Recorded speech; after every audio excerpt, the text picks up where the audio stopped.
Apa kabar semua? Wah, Tante Winda sungguh bersukacita ya sore hari ini kita bisa ketemu lagi untuk sama-sama kita sekolah minggu online. Udah jam 4, sekolah minggunya mau dimulai. Ayo buruan siap-siap. Semuanya duduk yang manis, kita akan segera memulai sekolah minggu kita. Siapkan hati, siapkan diri adik-adik semua untuk kita sama-sama menikmati ibadah sekolah minggu saat sore hari ini. Mari kita memberi yang terbaik bagi Tuhan lewat setiap pujian kita, lewat setiap doa, bahkan hati yang mau diajar oleh kebenaran firman Tuhan. Segera kita mulai ibadah kita, yuk. Teman-teman, mari kita berdoa. Tuhan Yesus yang baik, kami semua mau memulai ibadah sekolah minggu kami pada sore hari ini. Kiranya lawat Tuhan bisa menyertai kami saat ibadah sekolah minggu, dan berkatilah pujian-pujian penyembahan kami. Kami mulai ibadah sekolah minggu kami hanya di dalam nama Tuhan Yesus. Haleluya, amin. Terima kasih yang sudah memimpin kita di dalam doa pembukaan. Baik, kita akan segera memulai sekolah minggu kita. Kita nyanyi dulu bersama ya sebagai pujian pembuka saat sore hari ini sekolah minggu kita. Mari kita nikmati ibadah kita lewat puji-pujian sekolah minggu berikut ini.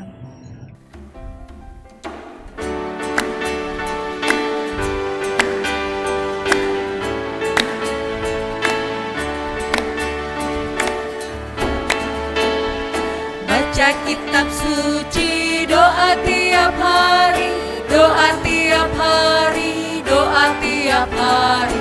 Baca kitab suci, doa tiap hari kalau mau tumbuh, kalau mau tumbuh, kalau mau tumbuh.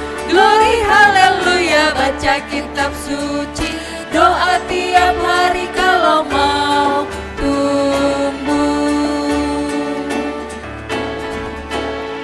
Baca kitab suci, doa tiap hari, doa tiap hari, doa tiap hari. Baca kitab suci, doa tiap hari kalau mau tumbuh, kalau mau tumbuh, kalau mau tumbuh. Glory haleluya, baca kitab suci, doa tiap hari kalau mau tumbuh. Baik, kita sudah memuji, menyembah Tuhan, kita sudah berdoa, membuka ibadah kita. Saatnya kita akan masuk ke dalam cerita firman Tuhan. Kita satukan hati dan kita berdoa agar firman Tuhan nanti sebentar kita dapat terima dengan baik dan kita semua dapat bertumbuh mengenal Tuhan lebih sungguh lagi. Kita bersatu di dalam doa. Bapa yang baik, kami bersyukur saat sore hari ini kami boleh kembali menikmati ibadah sekolah minggu kami. Engkau yang menolong setiap kami hingga kami bisa memahami dan mengerti kebenaran firman Tuhan melalui cerita yang akan kami dengar. Tuhan Yesus menolong setiap kami dimanapun kami berada. Kami siapkan hati dan hidup kami hanya di dalam nama Tuhan Yesus. Kami berdoa dan bersyukur. Amin. Baik adik-adik, sekarang buka telinganya, tangannya, kemudian siapkan Alkitabnya. Kita akan segera mendengarkan cerita sore ini. Kita simak bersama. Baik adik-adik semua, cerita kita sore hari ini judulnya adalah Paulus berkhotbah di Athena. Sekali lagi Tante ulang, judul ceritanya adalah Paulus berkhotbah di Athena. Yang diambil dalam Kisah Para Rasul 17 ayat yang ke-1 sampai dengan 34 ya. Kisah Para Rasul 17 ayat 1 sampai 34. Oke adik-adik, Tante berikan kesempatan untuk membuka Alkitabnya, kemudian atau membuka handphonenya, karena cukup panjang ayat firman Tuhan yang akan kita renungkan sore hari ini. Waduh Tante, kok panjang banget ini ya. Nah baik, kita mungkin akan membaca secara ringkas saja, tidak semua kita baca secara full karena akan memakan waktu yang sangat panjang ya adik-adik. Jadi ini menceritakan bagaimana rangkaian perjalanan pelayanan Rasul Paulus. Kalau kita baca di pasal yang ke-17, di sini ada Kota-kota yang disebutkan antara lain Tesalonika, kemudian Berea, di Athena. Nah, dalam minggu-minggu ini, minggu-minggu sebelumnya ada Tante Miske, Tante Winda, Tante Ade. Kami banyak mengulas sesuai dengan materi yang telah disiapkan untuk adik-adik semua di kelas besar adalah tentang rangkaian perjalanan Rasul Paulus, pelayanan Rasul Paulus di berbagai kota. Nah, adik-adik mungkin masih mengingat di mana aja sih pelayanannya Rasul Paulus yang kita pelajari di cerita-cerita sebelumnya ya.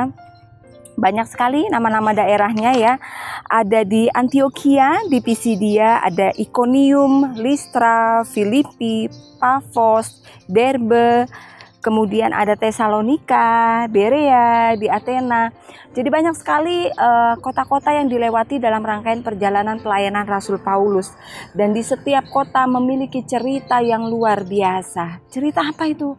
Cerita tentang bagaimana perjuangan pelayanan Rasul Paulus yang tidak mudah.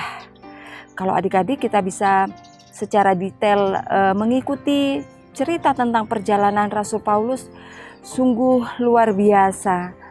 Dia seringkali tidak diterima dimanapun dia berada. Jadi waktu ketika Rasul Paulus masuk ke sebuah daerah, belum tentu daerah itu bisa menerima dia. Seringkali dia harus menghadapi aniaya. Tidak jarang dia menghadapi penjara. Tidak jarang menghadapi aniaya, dilemparin batu, diusir. Dan luar biasa bagaimana pelayanan Rasul Paulus memperlihatkan bahwa dia sungguh-sungguh hamba Tuhan yang luar biasa, dipakai Tuhan dan melewati ujian yang luar biasa juga. Nah, salah satunya yang akan kita pelajari sore hari adalah Paulus berkhotbah di Athena. Nah, untuk lebih jelasnya bagaimana perjalanan pelayanan Paulus di kota Athena akan kita simak dalam video klip berikut, kemudian nanti akan kita ulas secara bersama-sama supaya adik-adik bisa lebih mudah memahami. Dan kemudian apa sih Tante pentingnya kita mempelajari perjalanan Rasul Paulus? Nah, di sini ada banyak yang bisa kita petik. Ada banyak yang bisa kita petik pelajaran buat kita bagaimana kita menjadi anak Tuhan yang luar biasa melalui perjalanan pelayanan Rasul Paulus. Mari kita simak video berikut ini. Sementara Paulus menantikan mereka di Athena, sangat sedih hatinya karena ia melihat bahwa kota itu penuh dengan patung-patung berhala. Karena itu di rumah ibadat ia bertukar pikiran dengan orang-orang Yahudi dan orang-orang yang takut akan Allah, dan di pasar setiap hari dengan orang-orang yang dijumpainya di situ. Dan juga beberapa ahli pikir dari golongan Epikuros dan Stoa bersoal jawab dengan dia, dan ada yang berkata, "Apakah yang hendak dikatakan si peleter ini?" Tetapi yang lain berkata, "Rupa-rupanya ia adalah pemberita ajaran dewa-dewa asing." Sebab ia memberitakan Injil tentang Yesus dan tentang kebangkitannya.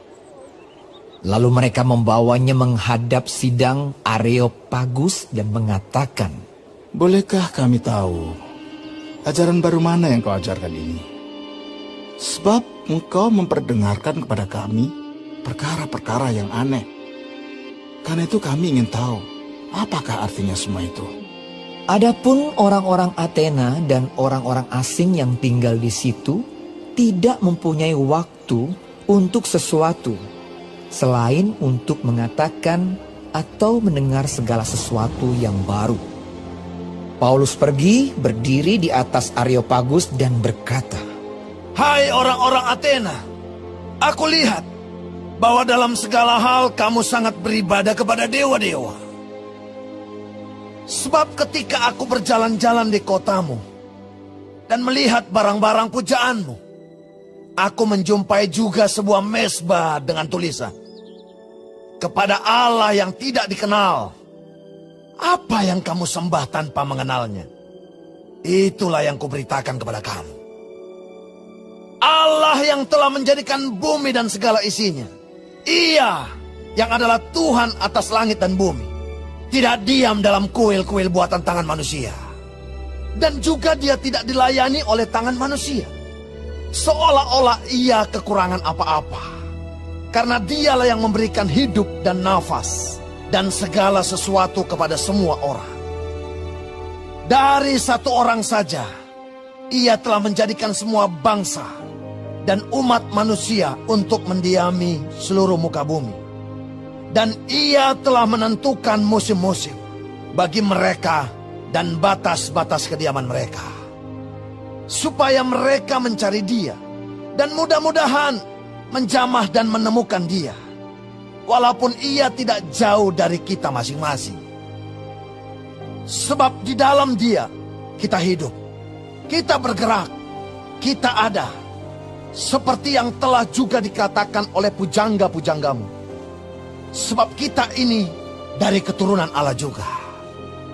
Karena kita berasal dari keturunan Allah, kita tidak boleh berpikir bahwa keadaan ilahi sama seperti emas atau perak atau batu, ciptaan kesenian dan keahlian manusia.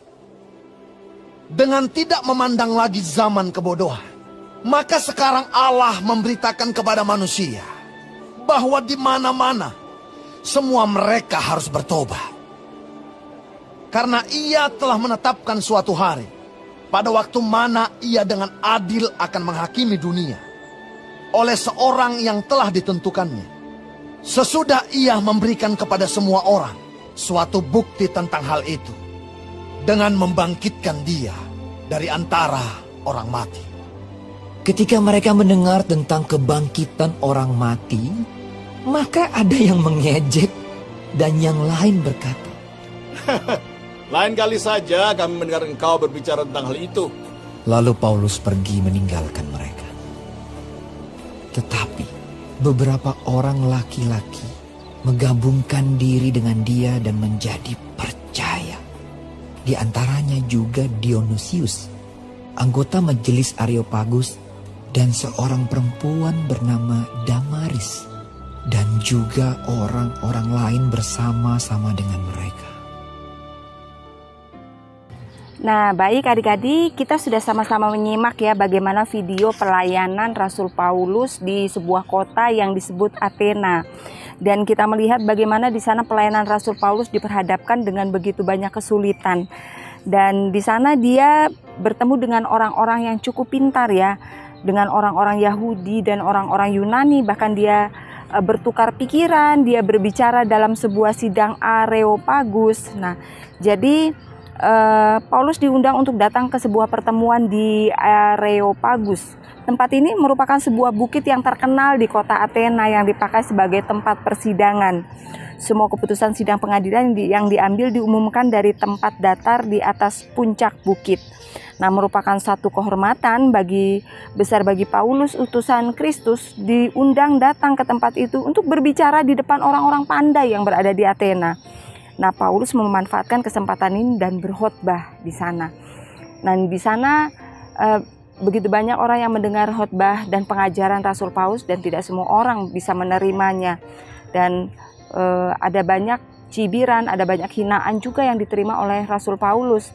Tetapi selain itu ada juga orang yang bernama Dionysius dan seorang wanita bernama Damaris yang ternyata setuju dan bisa menerima ajaran dari Rasul Paulus, dan akhirnya mereka bisa mengikuti ajaran dan menjadi percaya kepada Yesus. Nah, itu adalah bagaimana pelayanan Rasul Paulus yang berada di kota Athena. Nah, kalau kita pelajari dalam cerita sore hari ini dan cerita-cerita sebelumnya, bagaimana perjalanan Rasul Paulus yang luar biasa.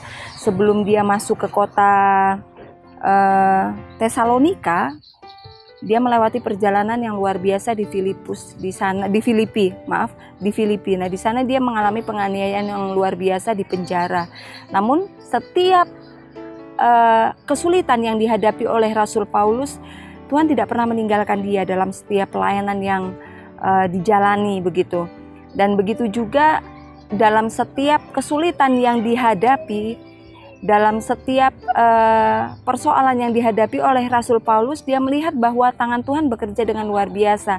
Jadi dari setiap kota-kota di mana dia melayani, kemudian dia harus menyingkir, bagaimana dia harus dilarikan, bagaimana dia harus melarikan diri dari kota tersebut. Tapi kita melihat bahwa setelah Paulus pindah dari kota situ, dari suatu kota, maka disitulah mulai muncul gereja, mulai muncul orang-orang yang sungguh-sungguh mau diajar, mau percaya kepada Yesus.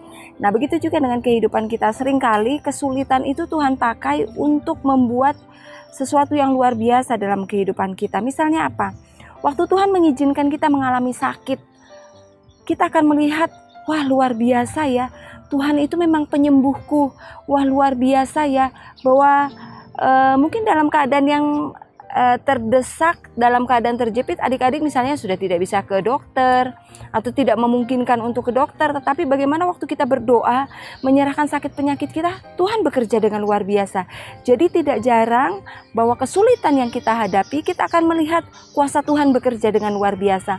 Itu salah satu pelajaran penting yang bisa kita petik dari perjalanan pelayanan Rasul Paulus. Apalagi tante, misalnya dalam sebuah kegagalan, adik-adik di sekolah tidak ada yang selamanya adik-adik merasa terus berhasil dalam ujian-ujian, 100 terus nilaiku.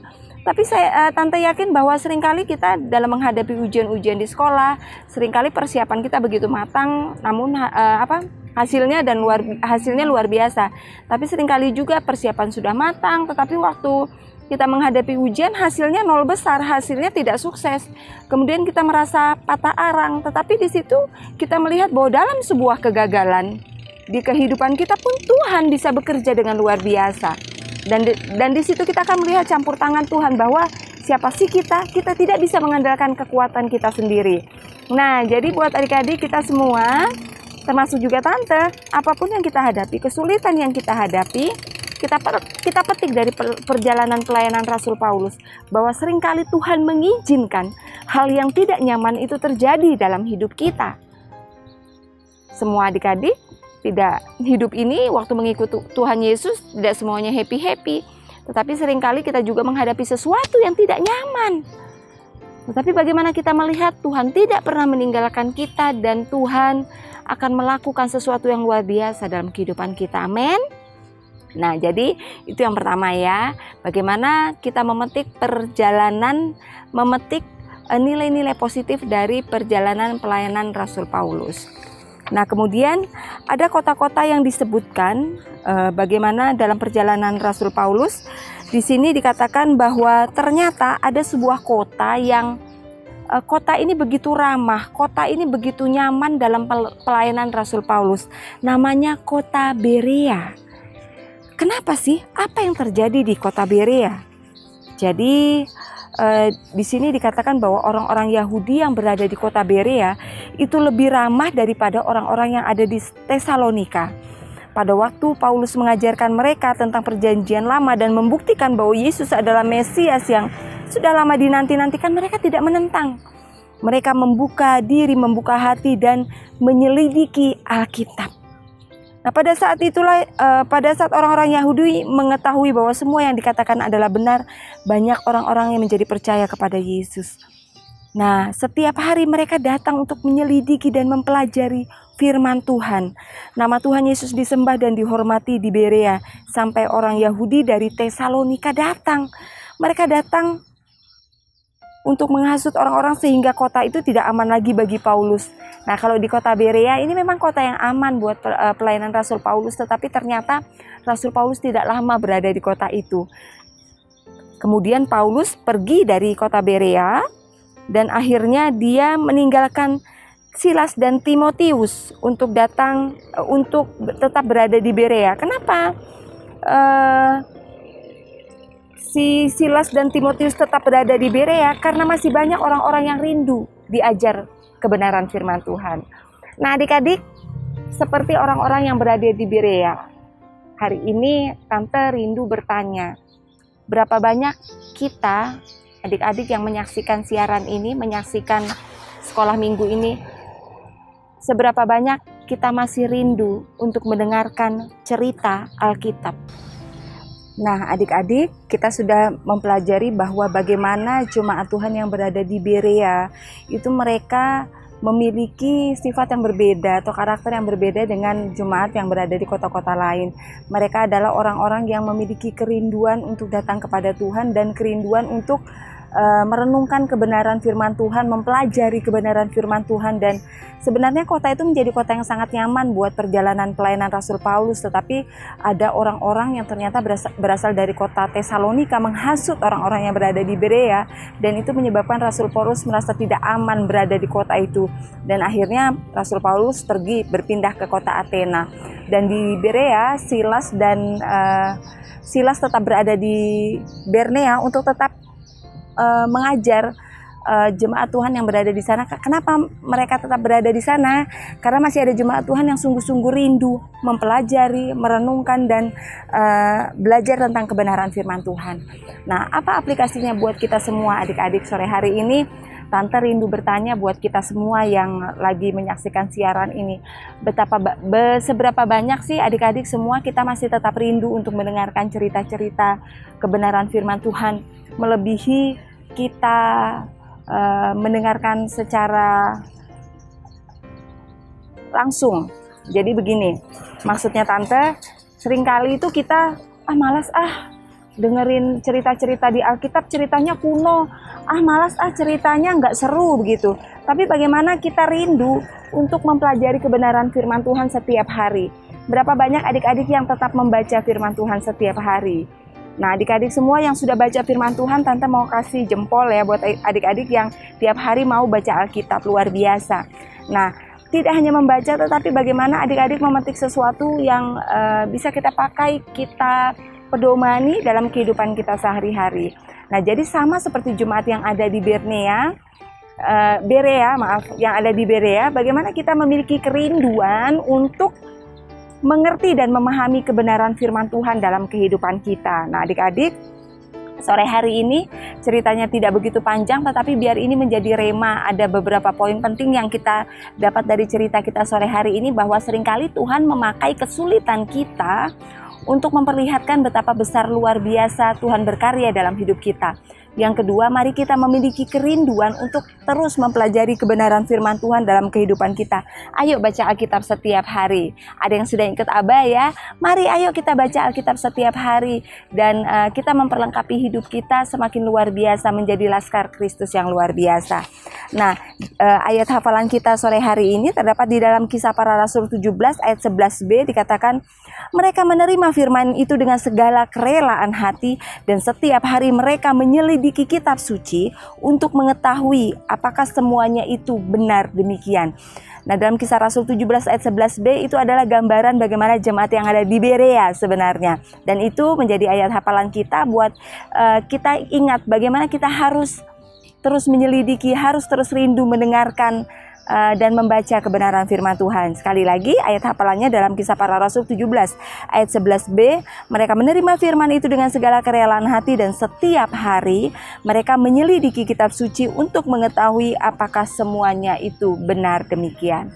Baik adik-adik, cerita kita sampai sore hari ini sampai sekian, dan biar kebenaran firman Tuhan ini menjadi kekuatan buat kita semua.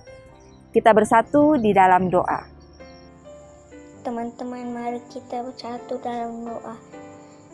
Terima kasih Tuhan, Engkau telah melindungi kami Tuhan dalam ibadah kami. Tuhan, tolong jaga kami dan guru-guru kami agar mereka bisa membimbing kami. Inilah doa kami Tuhan, haleluya, amin. Baik adik-adik, ceritanya sampai sekian ya. Kita ketemu lagi minggu depan dalam cerita yang berbeda dan tentunya lebih memberkati dan lebih luar biasa lagi. Sampai di sini, Tuhan Yesus memberkati. Shalom.